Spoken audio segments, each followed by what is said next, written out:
At Pratt Industries in the United States, Australian billionaire Anthony Pratt has seen what investment in green bonds can do for his business and the environment. They're an important part of funding climate change technology. For instance, on the back of green bonds, which are really long-term debt that's lent to people who are using as raw materials, in our case, things that otherwise would have gone to landfill. We've invested $20 billion in green technology, in recycling and clean energy infrastructure to build 5 out of America's last 7 paper mills, all 100% recycled. And we were over, just to give you one example, the last mill that we went out for about $250 million of green bonds, long-term 30-year debt, we were oversubscribed by $4.8 billion. So there's a real appetite for that. And green bonds have been a tremendous aid to us growing in America. In Australia, another billionaire, Dr. Andrew Forrest, is already committing one of our biggest mining companies to a new energy future. The chairman of Fortescue Metals is exploring the power of green hydrogen and sees great potential. 4 years ago, we held a big think tank to see if it would be possible to turn our own operations green through the production of hydrogen.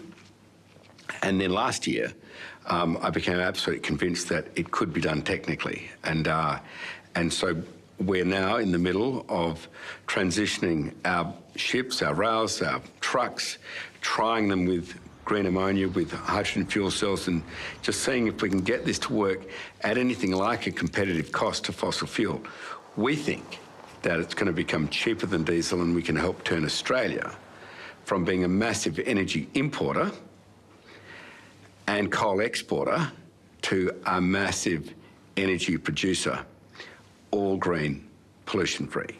It's great to see Twiggy Forrest go from someone campaigning against mining taxes and climate action to actually embracing it, and green hydrogen is definitely one solution. Much better to focus only on green hydrogen than other forms of hydrogen that use fossil fuels that release more emissions than if you just burnt the coal and gas directly. What Twiggy Forrest has done in the last couple of months has basically fast-tracked what would have taken other organisations, other people, years to convince of the merits of going down just a clean energy version of hydrogen. In the final days of the summit, the United States and China stunned the world in declaring a firm commitment in working together to achieve a sustainable future.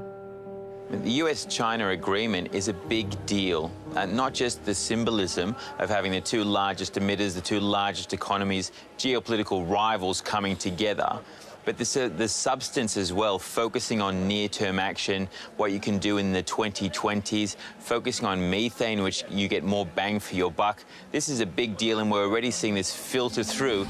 Methane accounts for 1/3 of all carbon emissions, and much of it comes from landfill. While Australia didn't sign up to an official methane target, our country already has the technology to step up to the challenge. The key to reducing emissions is great technology. Obviously, that's low cost. And my passion's halving landfills, because recycling is an important weapon against climate change, because landfills emit more carbon dioxide than all of global aviation. And as mentioned, methane is 1/3 of all carbon emissions. It's 84 times more potent in warming the planet than carbon dioxide over a 20-year period. The great thing about reducing methane gas is that it's the fastest way to reduce CO2 emissions because it doesn't require new technology. We've got a real sense of pride and purpose that we can do something about reducing carbon emissions by stopping things going to landfill before the horse is bolted. Both the United States and Australian leaders see the push for a greener future as an opportunity to create jobs. And President Biden believes that globally, 30 million new green-collar jobs will be created by 2030.